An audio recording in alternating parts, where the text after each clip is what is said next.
They whispered the word like a curse. Beast. The foal stood trembling in the corner pen of the County Livestock Exchange. His coat dark as charred wood, eyes rolling white with terror that had long ago hardened into something sharper. A white blaze streaked down his face like a lightning strike frozen in time, the only brightness on a creature the crowd had already condemned. Farmers leaned against the weathered rails, shaking their heads. Children pressed closer to their mothers. The handler, a thick-armed man with impatience carved into every movement, yanked the lead rope hard enough to make the animal rear, hooves slashing air. Before we jump back in, tell us where you're tuning in from, and if this story touches you, make sure you're subscribed, because tomorrow, I've saved something extra special for you. Mean as they come, someone muttered. Born wrong. Another voice added. Should have been put down months ago. The September morning hung heavy with mist rolling off the green mountains, the kind of cold that seeped into bones and made breath visible. Millbrook's weekly market buzzed with the usual rhythm of commerce and gossip, but today all attention had turned toward the pen where the foal fought against every attempt to settle him. His sides heaved, ribs too visible beneath a coat dulled by neglect. Scars traced faint lines along his flanks, the kind that spoke of whips applied without mercy. Thomas Brennan stood at the outer edge of the gathering, hands buried deep in the pockets of his canvas work jacket. He had not intended to stop here. The morning had started with a simple errand, picking up lumber supplies from the hardware store on Main Street, maybe grabbing coffee from Ruth's diner before heading back to his workshop. But the commotion had drawn him like smoke signals, and now he found himself rooted to the spot, unable to look away from the young horse whose panic felt uncomfortably familiar. At 53, Tom carried the kind of weariness that settles into a man's posture when loss becomes his constant companion. His hands were strong, scarred from years of working wood, coaxing beauty from raw lumber in the carpentry barn that had belonged to his father and his grandfather before that. Those same hands had once held his wife's as she took her final breath in a hospital room that smelled of antiseptic and failure. 2 years had passed since the car accident that took Margaret, but time had done little except teach him that grief doesn't fade so much as it learns to wear different masks. The handler cursed, struggling to control the foal as it lunged sideways, nearly breaking free. Victor Landry, dressed too cleanly for a livestock market in pressed khakis, and a polo shirt that screamed money, stepped forward with the confidence of someone accustomed to getting what he wanted. Well, Brennan, he called out, his voice carrying across the crowd. Even you can see that animal's beyond help. Dangerous. Just like that property of yours, wasting away because you're too stubborn to sell it to someone who'd actually do something with it. Tom's jaw tightened, but he said nothing. Landry had been circling his 15 acres for months, making offers that grew increasingly aggressive, talking about luxury cabin developments and investment opportunities that would transform the valley. The carpenter wanted no part of it. That land held the workshop where he'd built furniture alongside Margaret, where her laughter had once filled empty spaces, where her absence now echoed in every corner. The foal screamed, a sound too human, too raw. His hooves struck the wooden rails with cracks like breaking bones. The handler raised his hand, and Tom saw the flash of the crop before it came down across the animal's shoulder. The crowd flinched collectively, but no one intervened. This was the way of things. Difficult animals got harsh lessons. Property that wouldn't cooperate got sold to those with firmer hands. Something in Tom's chest cracked open. He thought of Margaret's final words, whispered so quietly he'd had to lean close to hear them. Don't stop building things, Tommy. Don't let the world make you hard. He had failed that promise in the 2 years since, had let his workshop gather dust while he moved through days like a ghost haunting his own life. But standing here, watching this creature fight against cruelty it had never asked for, something stirred in the hollowed-out places inside him. Before doubt could intervene, Tom stepped forward. His boots crunched on the gravel as he approached the pen, and conversations dropped to murmurs. The handler paused mid-swing, surprised by the interruption. Tom kept his movements slow, deliberate, the way he'd learned to approach skittish dogs and wounded birds over the years. The foal's ears swiveled toward him, pinned flat against his skull, body coiled tight as a spring ready to snap. Easy now, Tom said, his voice barely above a whisper. His Vermont accent softened the words, made them sound like an offering rather than a command. "I'm not here to hurt you." The handler scoffed. "Sir, you need to step back. This animal's dangerous. Been nothing but trouble since the racing stable dumped him here last month. Can't be trained, can't be touched. He's headed for the slaughterhouse this afternoon if nobody claims him. And good riddance."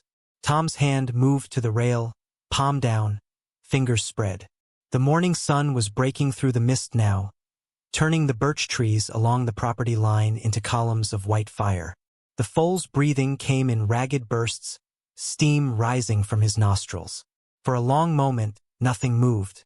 The crowd held its collective breath. Even Landry had gone silent, watching with narrowed eyes. Then, so gradually it seemed like a trick of the light, the foal's ears shifted forward. Just a fraction, just enough. His head lowered slightly, neck stretching as if pulled by invisible thread toward the man who had spoken softly instead of shouting, who had approached with open hands instead of weapons. Tom felt his own pulse hammering in his throat, but he kept his breathing steady, kept his body still as stone. The foal took one hesitant step closer, then another.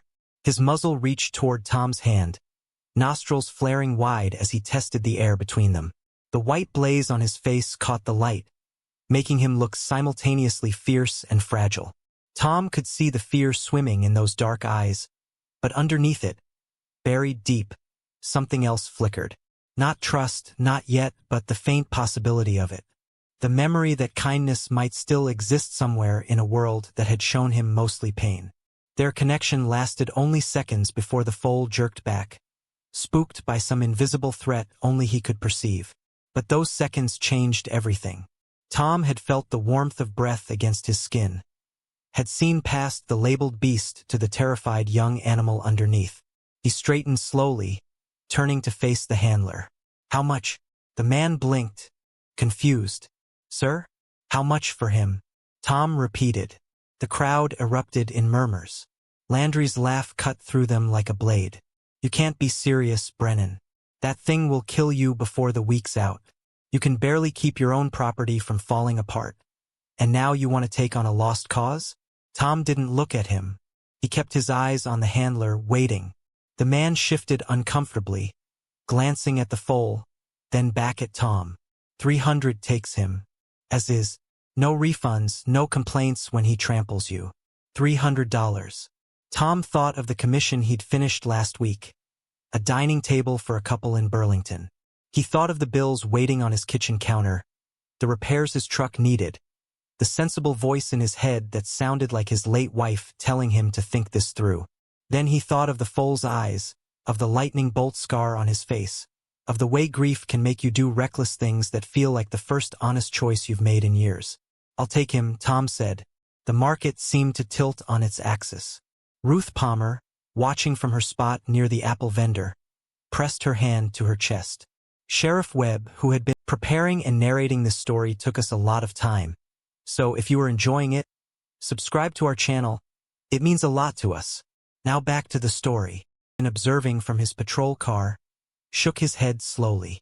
Landry's expression darkened, but before he could speak, Tom was already pulling out his worn leather wallet, counting bills with fingers that had gone steady now that the decision was made. The transaction happened quickly, papers signed with minimal ceremony. The handler seemed eager to be rid of both the animal and the responsibility, thrusting the lead rope into Tom's hands like it burned to hold. The foal immediately pulled back, nearly yanking Tom off balance. He planted his feet, but didn't yank back. Instead, he let the rope go slack, giving space rather than demanding control. "You're making a mistake," the handler said, but he was already walking away, pocketing the cash. Tom stood alone with the foal, aware of dozens of eyes watching, waiting for disaster. The animal's sides heaved, every muscle visible beneath his thin coat. Up close, Tom could see more scars, could read the story of abuse written in the flinches and the way the foal kept his weight shifted, ready to bolt at any instant. Behind him, a voice spoke up. "That was either the bravest thing I've seen or the stupidest." Tom turned to find Dr. Elizabeth Hartwell approaching, her veterinary bag slung over one shoulder. Liz had been a year ahead of him in high school, had moved back to Millbrook 5 years ago to take over old Doc Morrison's practice. She'd been kind after Margaret died, stopping by with casseroles and medical advice he never asked for but somehow needed. Probably both, Tom admitted. Liz studied the foal with a practiced eye, taking in the poor condition, the scars, the wild terror barely contained. He's from Riverside Racing Stables. I've heard about their training methods. She paused, choosing her words carefully. They break horses there, Tom. Not break them in. Break them. This one fought back and they made him pay for it. Tom felt something hot and angry coil in his stomach. Can you help him? Liz's expression softened. I can check him over, make sure there's no permanent damage. But the rest? That's going to take time and patience. More of both than most people have. She looked at Tom directly. You sure you're ready for this? He thought about the empty workshop, the unfinished projects, the way he'd been moving through life like a man underwater. He thought about Margaret's voice, about building things instead of letting them decay. No, he said honestly, but I'm doing it anyway. The morning had turned bright and cold by the time Tom loaded the foal into his old trailer, a battered thing he'd used years ago for hauling lumber and equipment. The animal resisted every step, planting his hooves, throwing his head, eyes rolling in panic at the enclosed space. Sweat darkened his coat despite the autumn chill. Tom worked with quiet persistence, never forcing, never rushing.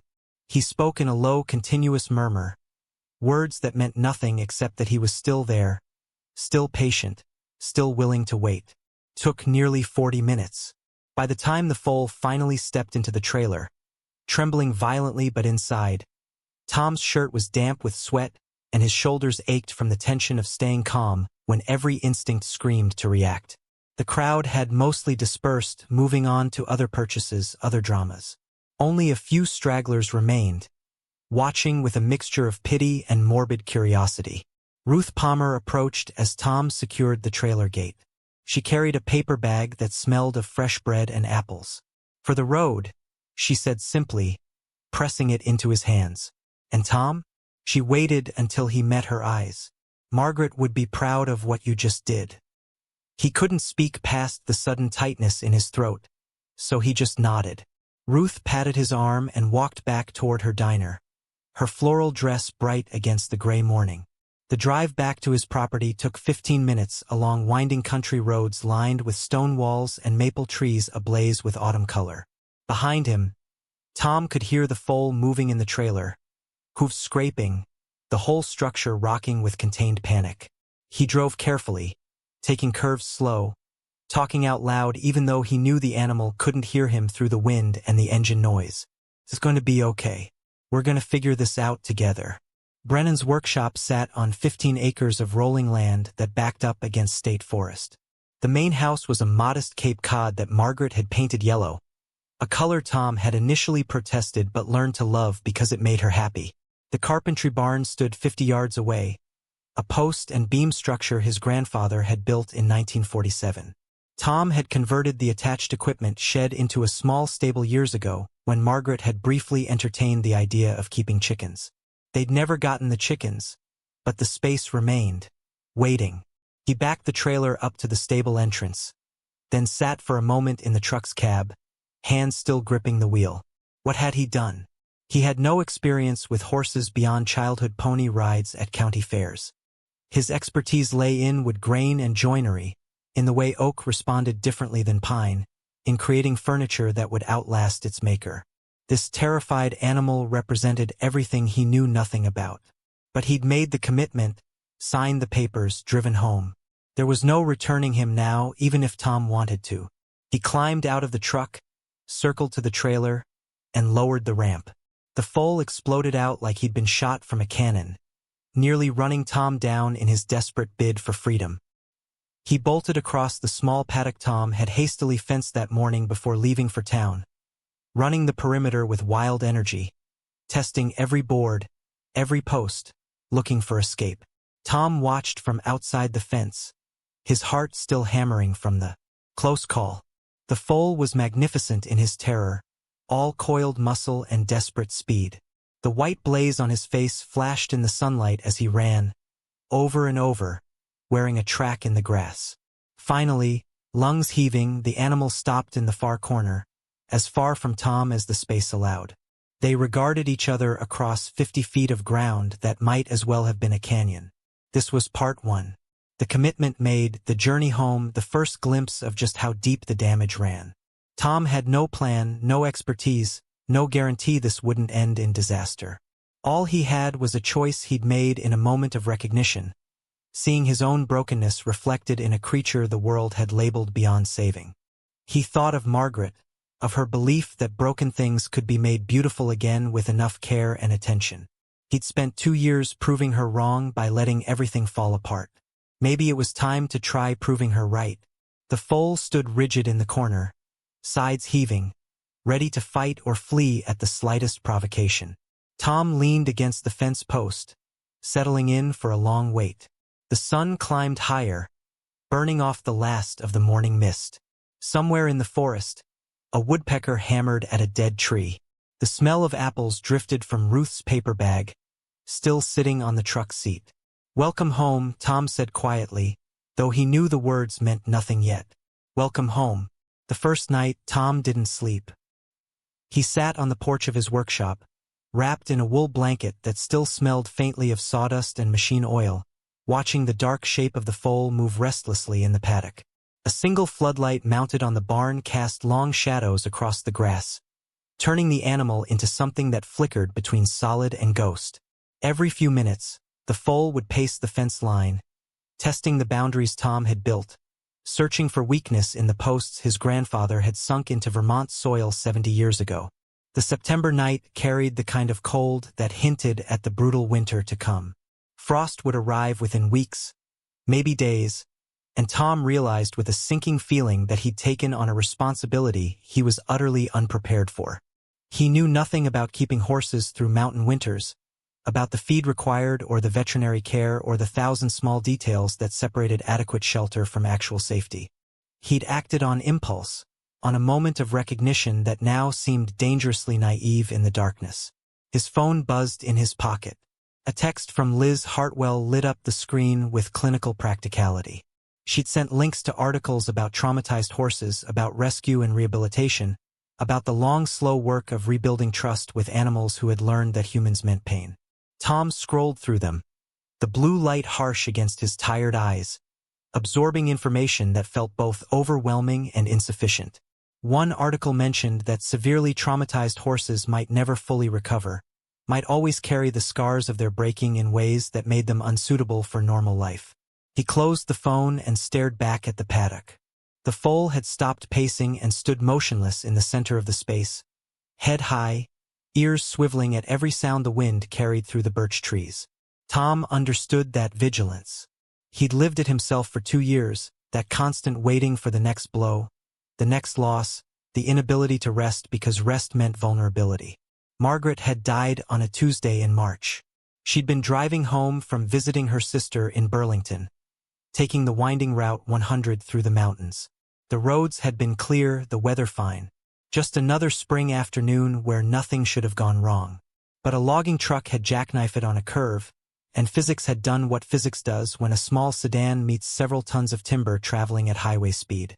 The state trooper who came to Tom's door had been young, barely old enough to shave, stumbling over the formal words of notification like they were a foreign language he'd only half learned. Tom had built Margaret's coffin himself. It felt like the last thing he could do for her, the final act of craftsmanship in a marriage that had been built on shared labor and quiet companionship. He'd used cherry wood, her favorite, and spent 3 days hand-rubbing the finish until it glowed like captured sunlight. At the funeral, people had commented on its beauty, had called it a fitting tribute. Tom had stood beside it feeling nothing except the terrible weight of knowing that his best work would be buried in the ground, holding the only person who had ever really understood him. The workshop had gone silent after that. Tools hung on their pegboards, dust settling on surfaces Tom had once kept meticulously clean. Orders had piled up, then stopped coming as word spread that Brennan wasn't taking commissions anymore. His savings had dwindled. Property taxes loomed. and Victor Landry had appeared like a vulture sensing decay, making offers that grew more insistent with each passing month. Sell the land. Move somewhere smaller. Start over. Everyone said it with the same concerned voices, the same reasonable arguments. But Tom couldn't make himself sign the papers. This land held Margaret in ways no cemetery plot ever could. She was in the garden she'd planted behind the house, now overgrown with weeds. She was in the yellow paint she'd chosen, now fading and peeling. She was in the workshop where they'd worked side by side, her sketching designs while he translated them into wood and joinery. Leaving would mean admitting she was truly gone. Staying meant living with the ghost of everything they'd built together. Neither choice offered peace. A sound from the paddock pulled Tom back to the present. The foal had moved closer to the fence, not toward the workshop but toward the forest edge where darkness pooled thick beneath the trees. His silhouette merged with shadows, becoming almost invisible except for that white blaze that caught the floodlight like a beacon. Tom wondered what the animal saw when he looked at those trees. Escape? Shelter? Or just another boundary that would prove impenetrable? The carpenter stood slowly, joints stiff from hours of sitting in the cold. He approached the paddock fence with careful steps, boots crunching on gravel. The foal's head snapped toward him immediately, body tensing into flight position. Tom stopped 10 feet away, leaning against a fence post worn smooth by decades of weather. He didn't try to get closer, didn't speak. He just stood there, making himself a fixture of the landscape, something constant and unthreatening. Minutes passed. The foal didn't flee, but neither did he relax. They existed in a strange suspended state, two damaged creatures maintaining a careful distance while something invisible stretched between them. Recognition maybe, or just the shared understanding that the night was long and cold and neither of them knew how to rest anymore. Tom thought about the $300 he'd paid, money he genuinely couldn't afford to lose. He thought about Landry's mocking voice, about the handler's certainty that this animal was beyond saving. He thought about all the reasonable voices that would tell him to cut his losses, to call the slaughterhouse himself and end this before it became more expensive and more painful. Reasonable voices that sounded exactly like the ones that had been telling him for 2 years to sell the land, to move on, to stop clinging to the past. But standing here in the cold Vermont night, watching this terrified foal maintain his vigil against invisible threats, Tom felt something he hadn't felt since Margaret died. Not hope exactly, but something adjacent to it. Purpose maybe, or just the raw animal need to fight against the current instead of letting it sweep him away.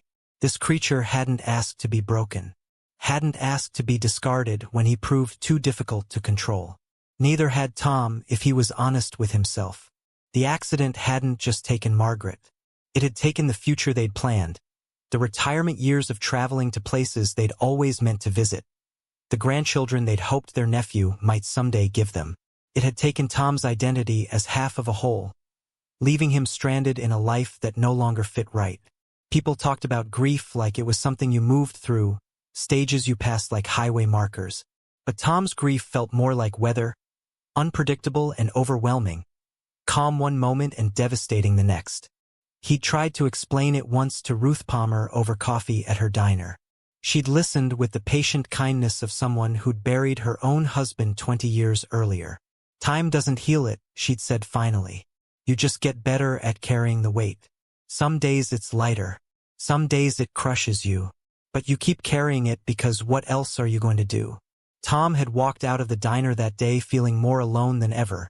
Because if this was all there was, endless carrying with no relief, then what was the point? But now, looking at the foal who carried his own weight of trauma and fear, Tom understood something he hadn't before. Maybe the point wasn't to stop carrying it. Maybe the point was to find company in the carrying, to not be the only one struggling under an invisible burden that no one else could see or understand. The eastern sky was beginning to lighten, that deep blue that comes before true dawn. Tom had been standing at the fence for over an hour. He realized, the cold having seeped so deep into his bones that he'd stopped noticing it. The foal remained at the far edge of the paddock, but his head had lowered slightly, exhaustion finally overriding vigilance. They'd both survived the first night. That felt like something, however small, Tom turned back toward the house, his body protesting the movement. He needed coffee, needed food, needed to start thinking practically about what came next. Feed and water for the animal. A proper inspection of the stable to make sure it was secure and weatherproof. A call to Liz to schedule that veterinary check. All the mundane tasks that came with the reckless choice he'd made. As he climbed the porch steps, he glanced back one more time. The foal was watching him now, ears forward, tracking his movement with eyes that held no trust but perhaps the faintest flicker of curiosity. Tom lifted his hand in acknowledgement, a gesture that felt absurd but somehow necessary. The foal didn't react, didn't retreat. They simply looked at each other across the distance. Two souls who'd somehow found themselves bound together by circumstance and desperation. Inside the house, everything was exactly as Tom had left it. Margaret's reading glasses still sat on the side table where she'd set them down the morning she died. Her coat still hung by the door. The calendar on the wall was frozen in March 2 years ago. Appointments she'd never kept written in her neat handwriting. Tom had meant to put these things away, to box them up and donate them like everyone said he should. But his hands refused to do it, refused to erase the physical evidence that she'd existed, that they'd built a life together in this space. He made coffee in the French press she'd preferred over his drip machine, the ritual so automatic his hands moved without conscious thought. While it steeped, he stood at the kitchen window that overlooked the paddock. Dawn was coming faster now, painting the sky in shades of rose and gold that seemed too beautiful for how exhausted he felt. The foal had moved to the water trough Tom had filled yesterday, lowering his head to drink in cautious sips, ready to bolt at the slightest disturbance. Tom's reflection stared back at him from the window glass, superimposed over the scene outside. He looked older than 53, gray hair wild from the night spent outdoors, lines carved deep around eyes that had forgotten how to smile. Margaret used to tease him about his serious face, would poke his cheek until he laughed despite himself. No one made him laugh anymore. He'd forgotten how. The coffee finished brewing, and he poured it into the mug she'd given him for their 20th anniversary. Dark blue ceramic with his initials carved into the side. He drank it black and bitter, feeling it burn down his throat, waking up systems that wanted to stay dormant. Through the window, he watched the foal finish drinking and move to investigate the hay Tom had left in a corner feeder. The animal approached it suspiciously, sniffing carefully before taking tentative bites. At least he was eating. That was something. Tom had worried the stress of relocation might cause the foal to refuse food entirely. Had read about horses who'd starve themselves rather than accept care from hands that had only ever brought pain.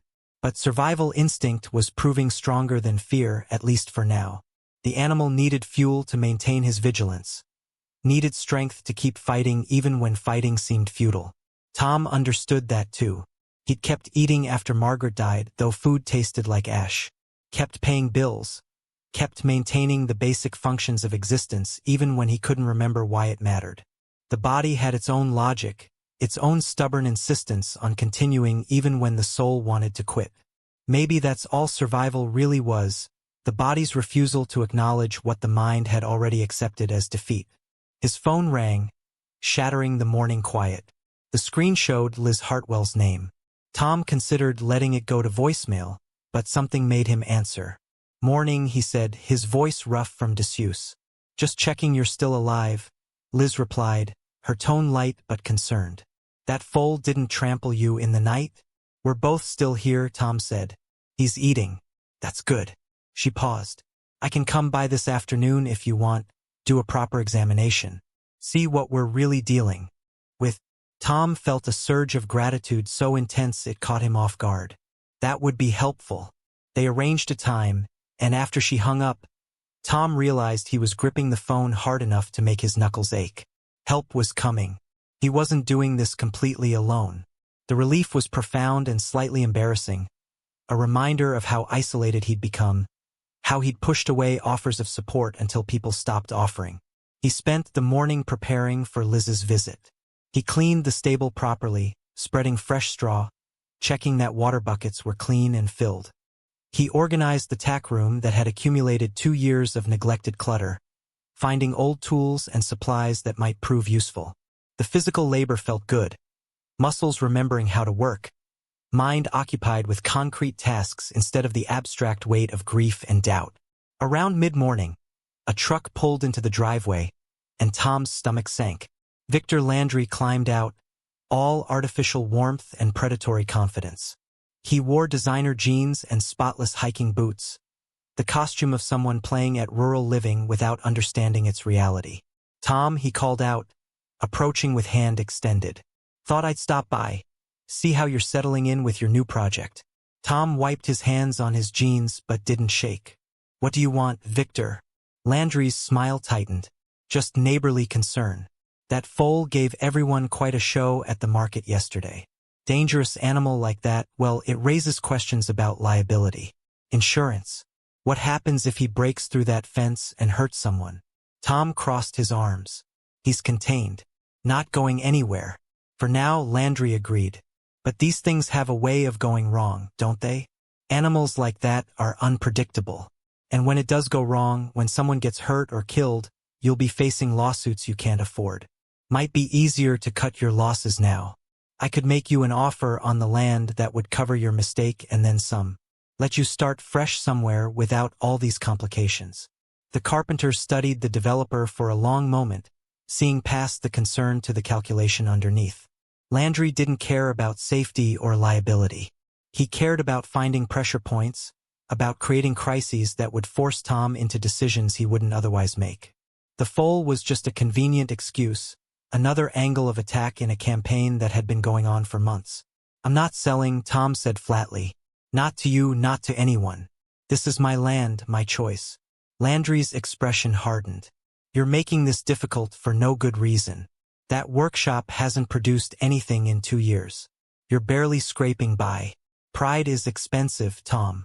Eventually you'll realize you can't afford it." He climbed back into his truck and reversed out of the driveway with aggressive speed, spraying gravel.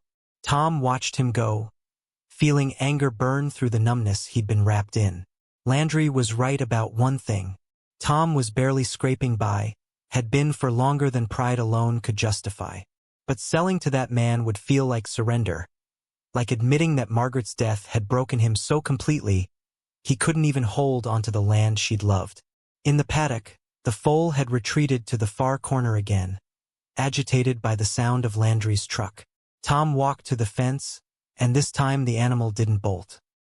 He stood his ground, trembling but present, watching Tom with eyes that had seen too much for something so young. How old was he? Tom realized he didn't even know. Less than a year probably, still more colt than stallion, with growing still to do if he survived long enough. "You scared too?" Tom asked quietly. He didn't expect an answer, but speaking into the silence felt necessary. That man wants to take everything and turn it into something it's not. Wants to erase what came before and pretend it never mattered. He paused, surprised by the emotion roughening his voice. "I can't let him do that. Can't let him win." The foal's ears flicked forward, catching the tone if not the meaning. They stood together in the growing warmth of the September morning, two stubborn survivors refusing to break despite every reasonable voice telling them they should. Tom felt something shift in his chest, some small unlocking. He'd spent 2 years waiting to feel whole again, waiting for grief to release him. Maybe it never would. Maybe the trick was learning to live with the broken pieces, to build something new from the fragments instead of waiting for the past to be restored. That's what he'd have to teach this foal, if he could. Not that the trauma would disappear, but that life could still happen around it and through it. That trust could be rebuilt even when every instinct screamed that trust led only to pain. That two broken things might somehow support each other long enough to discover they were stronger together than either could be alone. When Liz's truck arrived that afternoon, Tom met her at the gate with a sense of purpose he hadn't felt in years. Whatever came next, whatever challenges this reckless choice had created, he would face them. Not because he knew how, not because he felt confident or prepared, but simply because the alternative was giving up. And he'd already lost too much to surrender anything else without a fight. Part 3. The mirror moment. Liz Hartwell moved with the practiced efficiency of someone who'd spent 20 years reading the language of animal bodies. She circled the paddock slowly, staying outside the fence, eyes cataloging every detail of the foal's condition without needing to get close. Tom stood beside her, seeing his new responsibility through professional eyes for the first time and feeling his stomach knot at what those eyes revealed. "He's severely underweight," Liz said, her voice clinical but not unkind. "See how his ribs show? He should have another 100 pounds on him easily, maybe more. That kind of malnourishment doesn't happen overnight. He's been neglected for months, possibly since birth." She pointed to the way the foal stood, weight shifted oddly onto his right side. "And see that stance? He's favoring his left hind leg. Could be an old injury that healed wrong, or chronic pain from being worked too hard too young." Tom felt anger rise again, hot and sharp. How could they do that to something so young? Liz's expression hardened. Riverside Racing Stables has a reputation. They breed dozens of foals every year, hoping to find the next champion.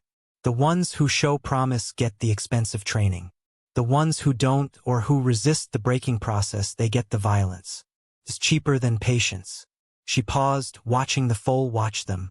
This one probably fought back. Smart horses usually do. They made an example of him. The words settled over Tom like a physical weight. He thought of the scars he'd glimpsed on the foal's hide, the way the animal flinched at sudden movements, the terror that lived in those dark eyes. Breaking. Such a benign word for what sounded like systematic torture. How humans could take something born wild and beautiful and deliberately shatter it for profit or convenience, he would never understand. "Can you help him?" Tom asked.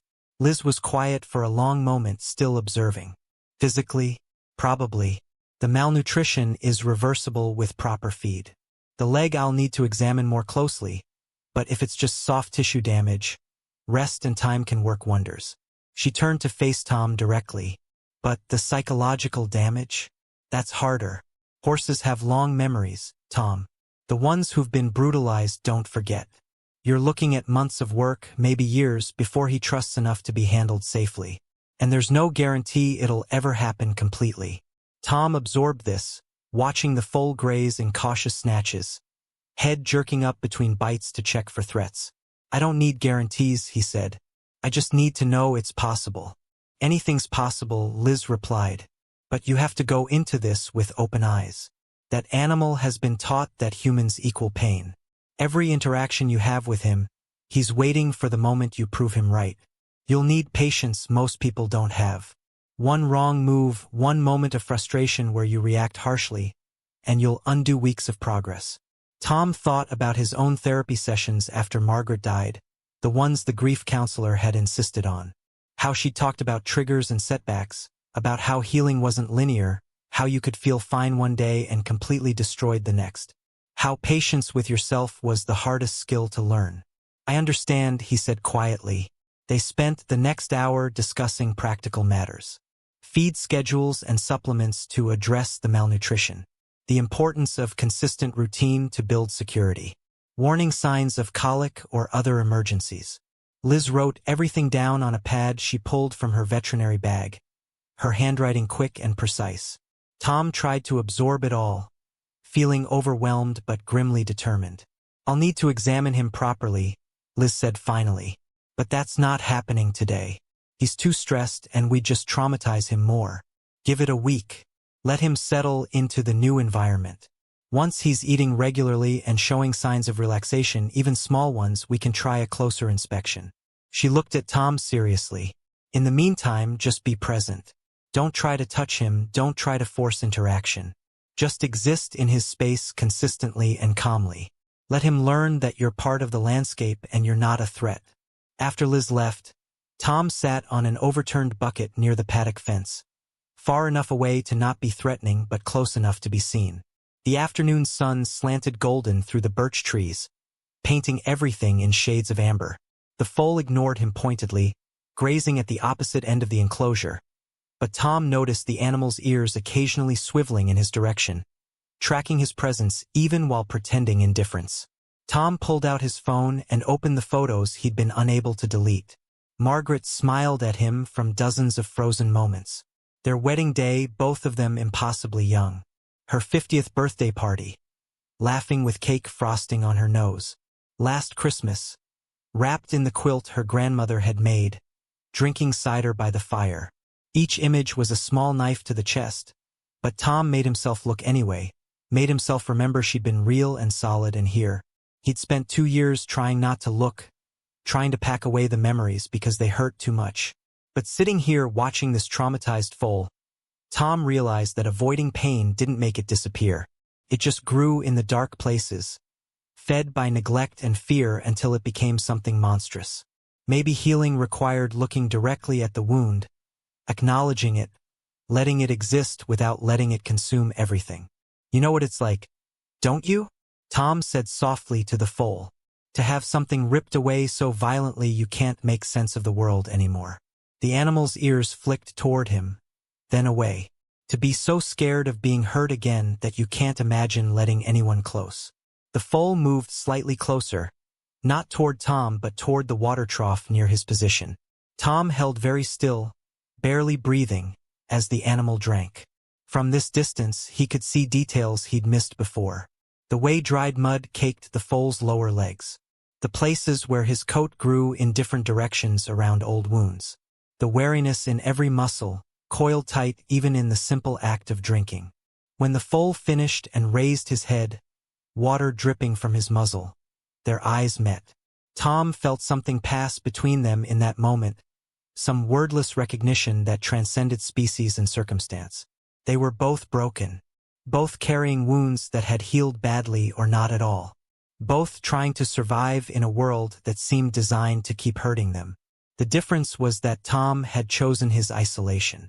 After Margaret died, he'd pushed people away, had refused help, had wrapped himself in grief like armor that kept everyone at a distance. The foal hadn't chosen anything. His isolation had been forced on him by cruelty and abandonment, by people who'd decided he wasn't worth the effort of kindness. Sitting there in the autumn sunlight, Tom made a decision.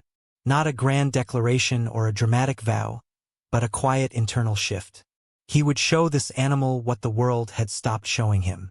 That consistency existed. That presence didn't have to mean pain. That broken things could still be worthy of care and patience. And maybe, in teaching the foal these truths, Tom would finally learn to believe them himself. "I see you," Tom whispered. The words felt inadequate, too small for what he was trying to express. But they were all he had. "I see what they did to you, and I'm sorry. I can't undo it. Can't promise I won't mess this up. But I see you and I'm not leaving." The foal held his gaze for 3 heartbeats, then turned and walked slowly toward the far fence line. Not fleeing exactly, but maintaining distance. Tom understood. Trust wasn't built in a single afternoon of shared recognition. It was built in countless small moments, accumulated over time until the weight of evidence finally outweighed the weight of fear.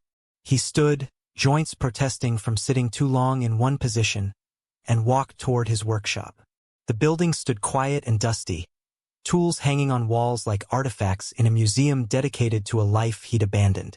Tom flipped on the lights, and fluorescent bulbs flickered to life, illuminating workbenches covered in sawdust from projects started and never finished.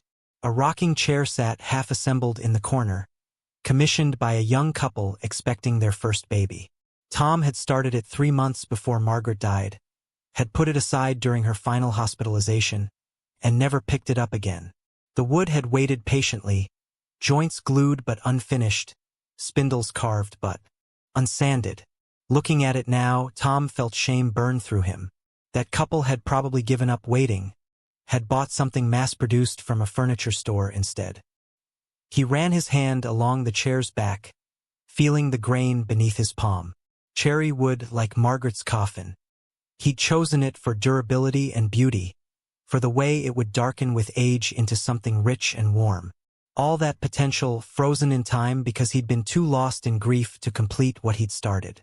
Tom pulled the chair into better light and picked up sandpaper from his tool bench. His hands remembered the motion even though his mind felt rusty, unsure. He began to sand, starting with coarse grit to remove the rough edges, planning to work his way up to the fine paper that would bring out the wood's natural luster. The repetitive motion was meditative, requiring just enough focus to quiet the chaos in his head without demanding more than he could give. Outside, visible through the workshop's wide windows, the foal had settled into a patch of late afternoon sun. He wasn't lying down, wasn't fully relaxed, but his head had lowered and his eyes were half closed. The first tiny sign that maybe this place felt marginally less threatening than where he'd come from. Tom watched him while he worked, the rhythm of sanding matching the rhythm of his breathing, and felt something unclenching in his chest. This was how it would go, he realized. Not dramatic transformations or miraculous breakthroughs, but small increments of progress so gradual they'd be invisible day to day. The foal would learn to tolerate his presence the way Tom was learning to tolerate being in his workshop again. Both of them taking tiny steps forward, sometimes taking steps back, but generally moving in the direction of something that might eventually resemble healing. The sun was setting by the time Tom finished the initial sanding. His shoulders ached pleasantly, muscles remembering what it felt like to create instead of just survive. He swept up the sawdust, tidied his tools, and turned off the lights. Tomorrow he would continue with finer sandpaper, then apply finish, then complete the assembly. It would take time, but he had time. And maybe when it was done, he would deliver it to that young couple with an apology for the delay. Maybe it wasn't too late to finish what he'd started. Walking back to the house as darkness fell, Tom checked on the foal one more time. The animal had moved into the stable on his own, seeking shelter from the dropping temperature. Tom could see him standing in the back corner, just a dark shape against darker shadows. He hadn't eaten from the evening hay yet, was still too uncertain, but he'd chosen to come inside. That was something. Tom climbed his porch steps and paused at the door, looking back at the stable, the workshop, the land that held so many memories of Margaret it sometimes felt haunted. But tonight, for the first time in 2 years, it felt like something else too. Like a place where new memories might eventually grow alongside the old ones. Where two broken survivors might teach each other that the past didn't have to be the only story that mattered. He touched the door frame, feeling the solid wood beneath his fingers. Margaret had stood here thousands of times, had touched this same wood, had looked out at this same view. She was gone, and nothing would bring her back. But Tom was still here, still breathing, still capable of choosing what came next. And he'd chosen this foal, this challenge, this fumbling attempt at redemption for them both. Inside, the house waited with its shrine of untouched belongings. Tom walked through to the kitchen and, after a moment's hesitation, took Margaret's coat from its hook by the door. He folded it carefully and placed it in the closet where it belonged. Then he took her glasses from the side table and put them in the drawer. Small actions, but they felt monumental. Not erasing her, but acknowledging that she was gone and he was still here, and maybe it was time to start living in the present instead of the past.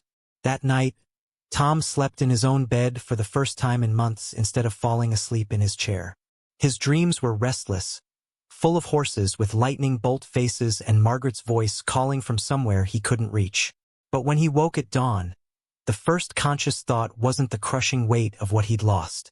It was concern for whether the foal had made it through the night, whether he'd eaten, whether Tom had remembered to secure the water bucket against freezing. He dressed quickly and walked out into a morning sharp with frost. The paddock glittered silver in the early light, grass crunching beneath his boots. The foal stood near the fence, breath steaming in the cold air, looking toward the workshop as if he'd been waiting. When he saw Tom, his ears pricked forward for just a moment before flattening again in remembered caution. "Good morning," Tom said quietly, his voice rough with sleep. The words felt absurd, speaking to an animal who couldn't respond, who had no reason to care about human greetings. But he said them anyway, beginning the ritual of presence that Liz had recommended. Consistent, calm, unthreatening, just existing together in the same space, letting that be enough for now. The foal watched him cross to the feed storage, watched him measure out grain and hay, watched him check the water. Tom moved slowly, deliberately, narrating his actions in a low, steady voice. "Just bringing your breakfast. Good quality oats here, and some hay from the Thompsons' farm. They grow the best grass in the valley." He was babbling, he knew, but the sound of his own voice felt like a tether to sanity, to purpose. When he'd finished his morning tasks, Tom returned to his observation post on the overturned bucket. The foal approached the food warily, testing it with his muzzle before beginning to eat. Tom watched him, and in the growing light, he saw clearly what Liz had identified yesterday. The jutting ribs, the dull coat, the way the animal moved with the careful precision of someone in chronic pain. "They really did a number on you, didn't they?" Tom said softly. "But we're going to fix that. Bit by bit, day by day. You're safe here. I know you don't believe it yet, but you will. Because I'm going to show you every single day until it becomes true." The foal's ears swiveled toward him, catching the tone if not the meaning. And Tom realized, sitting there in the frostbright morning, that he wasn't just talking to the horse. He was talking to himself, making promises to the broken parts of his own soul that had forgotten what safety felt like. They would heal together or they wouldn't heal at all. But at least now, finally, they were trying. The days folded into each other with a sameness that Tom found oddly comforting.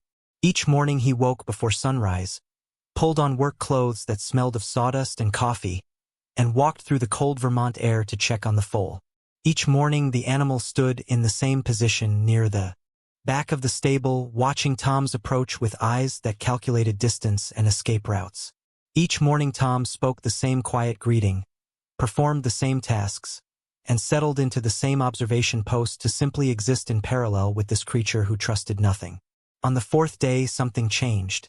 Tom was refilling the water trough, his back turned to the paddock, when he heard hoofbeats behind him. Not the panicked scrambling of flight, but deliberate steps coming closer.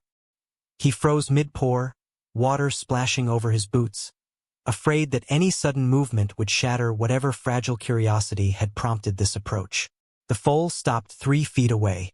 Tom could hear his breathing, heavy and uncertain, could sense the coiled tension in muscles ready to explode into retreat. Slowly, moving like he was underwater, Tom set down the water bucket and turned just his head. The foal stood with neck extended, nostrils flared wide as he tested the air between them. That white blaze caught the morning light, making him look like he'd been marked by lightning or divine intention. "Hey there," Tom whispered, keeping his voice barely audible beneath the wind moving through the birch trees.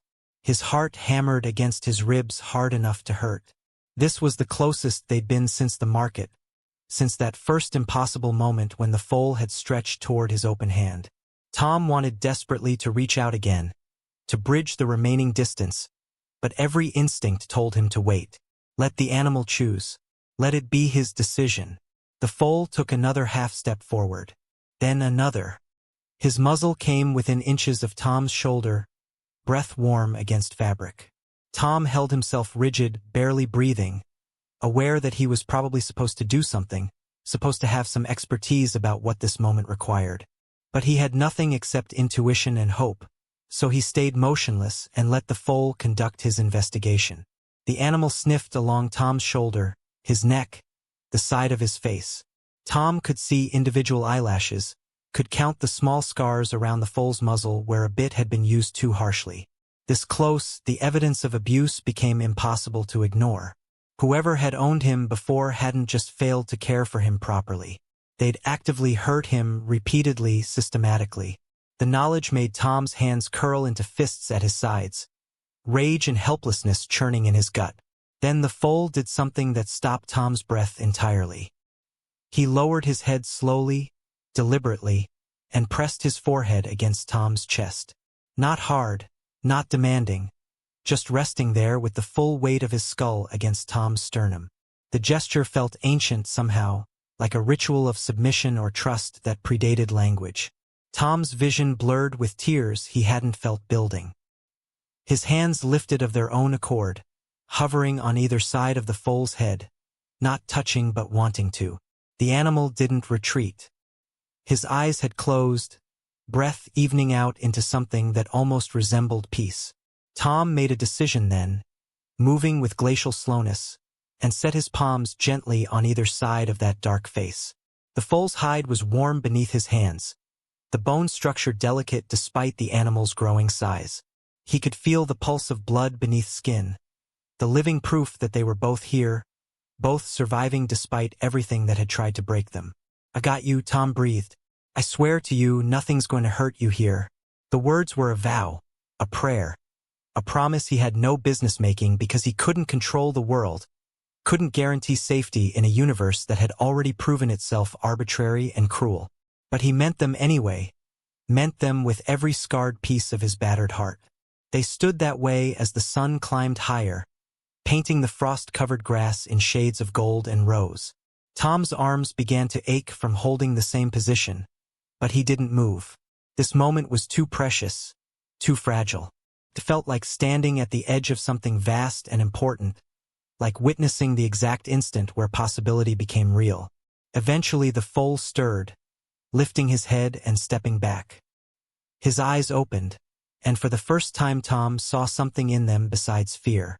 Recognition maybe, or the beginning of it. The animal studied him with an intensity that felt mutual, that suggested this connection had registered as significant for both of them. Then he turned and walked to the far side of the paddock, not fleeing but establishing comfortable distance again. Tom stood rooted to the spot, his hands still raised slightly, palms tingling from the contact. His face was wet with tears he didn't remember shedding. The morning air felt sharp in his lungs, every sensation heightened to an almost painful clarity. He'd forgotten this feeling, the feeling of being fully present in his own life, of experiencing something beyond the gray numbness that had defined the last 2 years. It hurt in a way he welcomed, like blood returning to a limb that had fallen asleep. He walked to his observation post on unsteady legs and sat down hard, needing the support. His phone buzzed in his pocket, and he pulled it out to find a text from his nephew David, checking in like he did every few weeks. "You doing okay? Just wanted to make sure you're still eating real food and not just surviving on coffee and stubbornness." Tom stared at the words, then typed back something he hadn't been able to say truthfully in months. "I'm doing better. Taking care of something that needs me. Makes a difference." The response came quickly. "That's good to hear, Uncle Tom. Really good. Call me sometime?" Tom promised he would and meant it. He looked up at the foal, who was grazing now with slightly less wariness than before, and felt something shift in his understanding of the last 4 days. He'd been telling himself he was helping this animal, rescuing him from a terrible fate. But sitting here with his heart still racing from that moment of connection, Tom realized the rescue was mutual. The foal needed someone to show him that gentleness existed. Tom needed something to care about beyond his own pain. They were saving each other. The sound of an approaching vehicle pulled Tom from his thoughts. Sheriff Marcus Webb's patrol car rolled up the driveway, gravel crunching beneath tires. Tom's stomach knotted with familiar anxiety. Webb had been a friend once, back when Margaret was alive and Tom was part of the community instead of a recluse everyone worried about. But their interactions since her death had been strained, colored by Tom's refusal to accept help or engage in the normal rituals of small-town life. Marcus climbed out of his car, uniform crisp despite the early hour, and approached with hands visible and empty. "Tom," he said by way of greeting. His eyes went to the paddock, to the foal who had retreated to the far corner at the sound of the vehicle. "How's it going with your new project?" Tom stood, defensive instincts rising. "If you're here because of complaints," he started, but Marcus held up a hand. "I'm here because Victor Landry has been in my office twice this week, spinning stories about dangerous animals and liability." He paused, studying Tom's face. "But I'm also here because I wanted to see for myself what you're doing. People in town are talking, and not all of it's negative. Some folks are pulling for you." The admission surprised Tom enough that his defensiveness ebbed slightly. Marcus walked to the fence, observing the foal with the careful attention of someone who'd grown up around livestock. "He's scared of me," the sheriff noted. "Can't blame him after what I heard about Riverside Stables." He turned to face Tom directly. "Look, I'm not going to lie to you. If that animal hurts someone, I'll have to act. That's my job. But I also know you're not reckless despite what Landry wants everyone to believe. So I'm giving you space to make this work. Just don't make me regret it." Tom felt his throat tighten with unexpected gratitude. "I appreciate that, Marcus." The sheriff nodded, then hesitated like he was debating whether to say more. "Margaret would be proud of what you're doing," he said finally. She always believed people and animals deserved second chances, even when it wasn't convenient or easy. "You're honoring her memory better than you probably realize." After Marcus left, Tom sat back down on his bucket, processing the conversation. The sheriff was right. Margaret had been the one who insisted they rescue the stray cat that showed up half-starved one winter, who'd nursed it back to health despite Tom's protests about the vet bills they couldn't afford. She'd been the one who befriended the difficult neighbors everyone else avoided, who saw potential in people and situations others had written off. He'd loved that about her, even when it frustrated him. Her stubborn belief that kindness mattered, that effort mattered, even when outcomes weren't guaranteed. And here he was, finally acting in alignment with those values she'd embodied.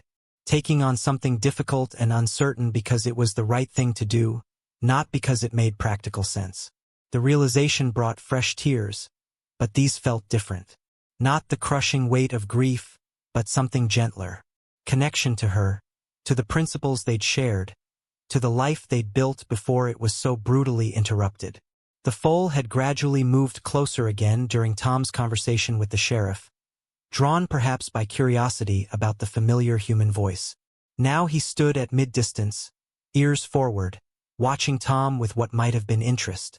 Tom met his gaze and smiled, an expression his face had almost forgotten how to form. "We're going to be okay," he said softly. "Both of us. I don't know how yet, but we will." That afternoon, Tom returned to his workshop with renewed purpose. The rocking chair was nearly finished, just needed final assembly and a coat of oil to bring out the cherry wood's rich color. He worked steadily, fitting spindles into place with the precision that had made his reputation before grief derailed everything. The joints clicked together with satisfying tightness, wood against wood in perfect harmony. This was what he knew, what his hands understood even when his mind was lost. The logic of grain and joinery, of measuring twice and cutting once, of patience rewarded with lasting beauty. As he worked, he found himself talking aloud, explaining his process to the empty workshop the way he used to explain it to Margaret. "See how the grain runs here. That's what gives it strength. You have to work with the wood's natural inclinations, not against them. Force it and you'll just create weakness, places where it'll eventually fail." His voice echoed off the rafters, and he didn't feel crazy talking to no one. It felt like practice, like keeping those neural pathways active for when he might talk to someone real again. Through the window, he could see the foal exploring his paddock with slightly more confidence than before. The animal was learning the boundaries, testing the fence less frantically, beginning to understand that this enclosure wasn't a trap but a protected space. Tom recognized the process. He'd been doing the same thing with his grief, gradually expanding the territory he could occupy without being overwhelmed, testing his own boundaries to see what he could handle. By evening, the rocking chair stood complete, its finish glowing warm in the workshop lights. Tom ran his hand along the curved back, feeling the smoothness his careful sanding had achieved. It was good work, maybe his best. The kind of piece that would last generations if cared for properly. Tomorrow he would call that young couple, apologize for the delay, and arrange delivery. It was time to start finishing what he'd left undone. He walked to the paddock as dusk settled over the valley, bringing that peculiar quality of light that made everything look both sharper and softer at once. The foal was standing near the stable entrance, ready to go inside but waiting, Tom realized, for him. Waiting to see what Tom would do, whether this new routine would hold. Tom approached the fence and leaned against it, letting the wood take his weight. "You had a big day today," he said conversationally. "Let me get close," even touched me. That took courage. The foal's ears flicked toward his voice, but he didn't retreat. "I know it's scary, trusting again after you've been hurt. Believe me, I understand that better than I wish I did." He paused, watching stars begin to appear in the darkening sky. "But I think maybe we can learn together. How to let people in without expecting them to destroy us. How to believe good things might actually last." The foal moved into the stable, settling into his corner with the hay Tom had spread earlier. Through the slats, Tom could see him beginning to eat, still cautious but no longer refusing food out of pure stress. Progress. Small but undeniable. Tom checked the water one final time, secured the stable door against the cold night ahead, and turned toward his house. Halfway there, he stopped and looked back. The workshop lights glowed yellow against the darkness. The stable stood solid and weathered. The land spread out in gentle rolls toward the forest edge. This was his, all of it. Not because he'd inherited it or because Margaret was buried nearby, but because he'd chosen to stay, chosen to fight for it, chosen to build something new from the pieces of what had been lost. Victor Landry could make his threats and his offers. The town could whisper and speculate. None of it mattered as much as the simple fact that Tom had reached out his hand this morning, and the foal had chosen to meet him halfway. That single moment of connection contained more truth than all the reasonable arguments about liability and practicality and cutting losses.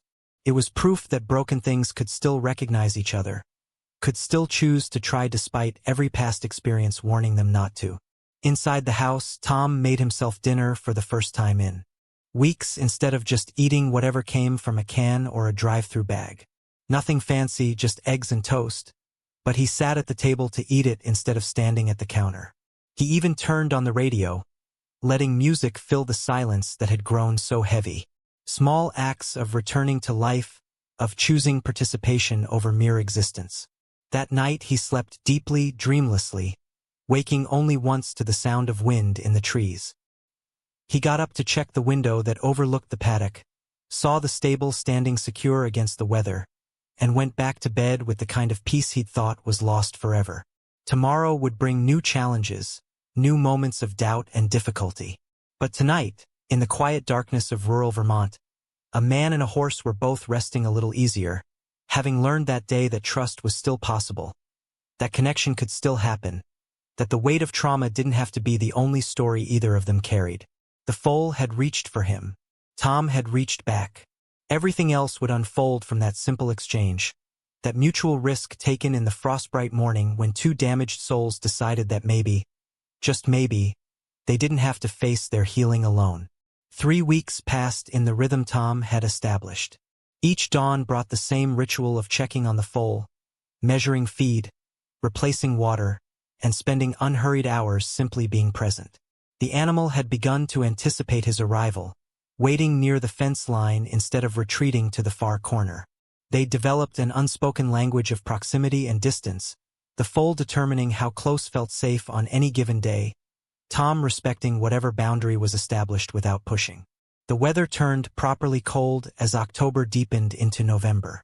Frost became a permanent fixture on morning grass, and Tom's breath created clouds that hung in the still air. He'd reinforced the stable with additional insulation, hung heat lamps in the corners, and stockpiled enough hay to last through the winter he could feel approaching in his bones. The foal had filled out considerably under Liz's prescribed feeding regimen, ribs no longer jutting so prominently, coat beginning to show the first hints of healthy shine. But the real changes were subtler, visible only to someone watching as closely as Tom had been. The way the foal's ears stayed forward more often than pinned back. The decreasing frequency of those sudden panicked retreats when unexpected sounds carried across the valley. The gradual lengthening of time he spent grazing instead of maintaining constant vigilance. Small victories that added up to something that looked cautiously like trust beginning to take root. Tom had changed too, though he didn't fully recognize it until Ruth Palmer commented one morning at the diner. "You look different," she said, refilling his coffee cup without asking. "Lighter somehow. Still carrying the weight, but not like it's crushing you anymore." Tom had dismissed the observation at first, uncomfortable with being noticed after so long spent trying to disappear into his grief. But later, catching his reflection in the workshop window, he saw what she meant. The lines around his eyes had softened. His shoulders didn't hunch quite so defensively. He looked like someone living instead of just surviving. The rocking chair had been delivered to the young couple with profuse apologies for the delay. They'd been gracious about it, their baby now 3 months old and gurgling contentedly while Tom assembled the chair in their nursery. The mother had cried when she sat in it, rocking her daughter with the smooth glide Tom's careful craftsmanship had achieved. "You made something that'll last generations," she told him. Thank you for finishing it. Tom had driven home feeling something he barely recognized as pride, as the satisfaction that came from completing good work. Other commissions had followed. Word spread that Brennan was taking orders again, and his phone began ringing with requests he'd thought would never come. A dining table for an anniversary, bookshelves for a home library, a hope chest for a graduating senior. Tom took them all, working in his shop during the middle parts of days, the hours between morning time with the foal and evening feeding. His hands remembered their skills, and the work filled spaces in his mind that grief had hollowed out. But the foal remained the anchor point around which everything else organized. Each morning Tom woke thinking about whether the animal had eaten well the previous night, whether the water had frozen, whether the temperature required additional blankets. Each evening he conducted a thorough check before allowing himself to retire, making sure his charge was secure and comfortable. The responsibility was constant and sometimes exhausting, but it gave structure to days that had previously drifted without purpose or direction. On a Tuesday morning, when the first real snow began to fall, fat flakes drifting down like pieces of torn paper, Tom arrived at the paddock to find the foal standing at the fence waiting for him. Not just near it, but pressed against it, neck stretched over the top rail as far as anatomy allowed. The animal's eyes tracked Tom's approach with focused intensity, and when Tom came within reach, the foal did something he'd never done before. He nickered, a low vibrating sound that seemed to come from deep in his chest. Tom froze, breath catching. That sound was greeting, was recognition, was the first time the foal had voluntarily initiated communication. It spoke of a shift so fundamental that Tom felt tears prick his eyes. He approached slowly, hand extended palm up in the gesture that had become their standard opening move. The foal dropped his head immediately, pressing his forehead into Tom's hand with enough force to make the carpenter take a step back to brace himself. "Good morning to you too," Tom said, his voice rough with emotion. He brought his other hand up to cradle the foal's face, thumbs rubbing gentle circles on that lightning bolt blaze. The animal leaned into the touch, eyes closing, releasing a breath that sounded like the equine equivalent of a sigh. They stood that way while snow accumulated on both their heads, transforming them into matched sculptures in white. Tom felt something fundamental settle in his chest.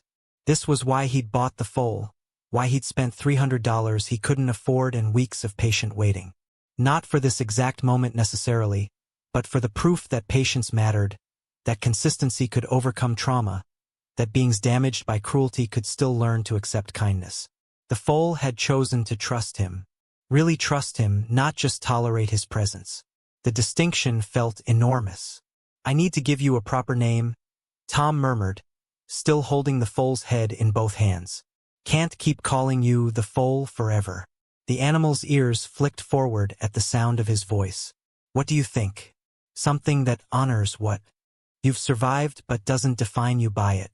He studied the white blaze, thinking of lightning and storms and things that marked you forever but didn't have to destroy you.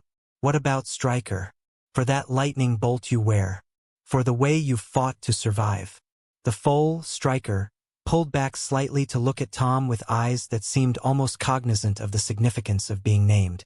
Then he pushed forward again, this time resting his chin on Tom's shoulder, breath warm against his neck. Tom wrapped his arms carefully around the animal's head, holding him in what passed for an embrace, feeling the solid realness of muscle and bone and beating heart. They'd come so far from that first day at the market, from the terrified creature everyone had called a beast and the broken man who'd recognized himself in that terror. The sound of a vehicle approaching made Stryker tense, and Tom felt the change ripple through the animal's body. But instead of bolting, Stryker simply raised his head and stepped back, maintaining connection through eye contact while putting safer distance between himself and the potential threat. Progress. A month ago he would have fled to the farthest corner in blind panic. Now he assessed and responded with calculation instead of pure instinct. Jake Walsh climbed out of his aunt's old sedan, bundled in a coat too big for his thin frame. The boy had appeared periodically over the past weeks, drawn by some combination of curiosity about the horse and loneliness that Tom recognized too well. Jake's parents had died in a house fire 2 years ago, same year Tom lost Margaret, and the boy had that same hollow look of someone who'd had their foundation ripped away too young to have developed coping mechanisms. He approached the fence cautiously, hands shoved deep in his pockets. His eyes locked on Stryker with a hunger that made Tom's chest ache. The boy wanted connection so badly it radiated off him like heat, but he'd been refused or disappointed enough times that he approached everything now with defensive armor firmly in place. Tom knew that dance intimately. "He let you get close," Jake said, voice carefully neutral but unable to fully mask the wonder underneath. Stryker was watching the boy with ears forward, curious but wary. Tom nodded. Took time. Lots of it. The boy scuffed his shoe in the snow that was already accumulating. "Aunt Iris says I spend too much time up here bothering you. Says you probably want to be left alone." Tom studied Jake's hunched shoulders, the way he wouldn't quite meet Tom's eyes. "Your aunt's wrong," he said firmly. "You're welcome here any time." Jake's head jerked up, surprise and hope warring on his face. The boy was 13, that awful age where childhood was ending but adulthood remained impossibly distant, where grief had nowhere to land except in anger or withdrawal or reckless acts searching for feeling. "You want to help with morning feeding?" Tom offered. Jake's eyes widened. "For real? You'd let me?" Tom smiled, the expression coming easier now than it had a month ago. "Sure. But we do things slowly and on Stryker's terms. No sudden moves, no loud noises. We let him decide how close is comfortable." Jake nodded so eagerly his too long hair fell into his eyes. "I can do that. Promise." They worked together in companionable silence, Tom demonstrating how to measure grain, how to distribute hay so Stryker could eat at his own pace, how to check water temperature to ensure it hadn't frozen. Jake absorbed every instruction with fierce concentration, like this knowledge was precious beyond measure. And maybe it was, Tom thought, maybe having something to care for, some responsibility that mattered, was exactly what the boy needed. It was what had pulled Tom back from the edge of complete dissolution. Stryker watched their joint efforts with interest, gradually moving closer as he determined these movements weren't threatening. When Jake placed the feed bucket in its holder, the foal approached and began to eat while the boy stood barely 5 feet away. Jake's face transformed, wonder erasing the carefully maintained mask of teenage indifference. "He's eating right in front of me," the boy whispered, like witnessing a miracle. Tom remembered that feeling, the first time Stryker had eaten while he watched. The profound significance of an animal choosing to be vulnerable in your presence. "He trusts you," Tom said quietly, "or he's learning to. That's no small thing." Jake turned to look at him, and Tom saw tears tracking down the boy's cheeks that he made no move to wipe away. "Nobody trusts me. Mom and Dad died and everyone acts like I'm made of glass. Aunt Iris is scared I'm going to break. My teachers treat me like I'm damaged. Even my friends don't know what to say anymore, so they just stop trying." The words tumbled out with the force of long suppression, and Tom felt his own throat tighten in recognition. "I know what that's like," he admitted. "After Margaret died, everyone wanted to help but nobody knew how. Eventually they just stopped coming around. Easier to avoid me than to deal with how uncomfortable my grief made them." He paused, watching Stryker eat. "It's lonely, being the person everyone pities but nobody wants to actually sit with." Jake wiped his face with his sleeve, trying to pull the armor back into place, but his voice stayed raw. "Does it get better?" Tom considered lying, offering the easy comfort of false promises. But this boy deserved honesty. "I don't know if better is the right word. Different, maybe. You learn to carry it instead of letting it carry you. Find reasons to keep going even when you can't remember why it matters." He gestured toward Stryker. "That horse needed someone who wouldn't give up on him. Turns out I needed something that wouldn't let me give up on myself." They stood together watching Stryker eat, snow falling steadily now, transforming the Vermont landscape into something clean and unmarked. Tom thought about all the mornings he'd stood here alone, talking to a horse who couldn't respond, working through grief that had no solution. He'd been doing the work of healing without calling it that, showing up day after day not because he believed it would fix anything but because the alternative was surrender. And now here was this boy, 13 years old with the same hollowed-out eyes Tom saw in his mirror, drawn to this place because something here made sense in a world that had stopped making sense. Maybe that was how healing actually worked. Not grand transformations or dramatic breakthroughs, but small accumulations of showing up, of caring for something beyond your own pain, of letting yourself be witnessed in your brokenness by others who understood because they were broken too. You can come back tomorrow if you want, Tom offered. Stryker needs feeding twice a day, and I could use the help. Jake's face transformed again, hope breaking through so visibly it hurt to witness. Really? You mean it? Tom nodded. Really? But there's a condition. The boy tensed, armor reflexively rising. You have to promise to talk to your aunt. Let her know where you are. She worries about you. Trust me, I know what that kind of worry looks like. Jake agreed readily, and they spent another hour together working on small tasks around the property.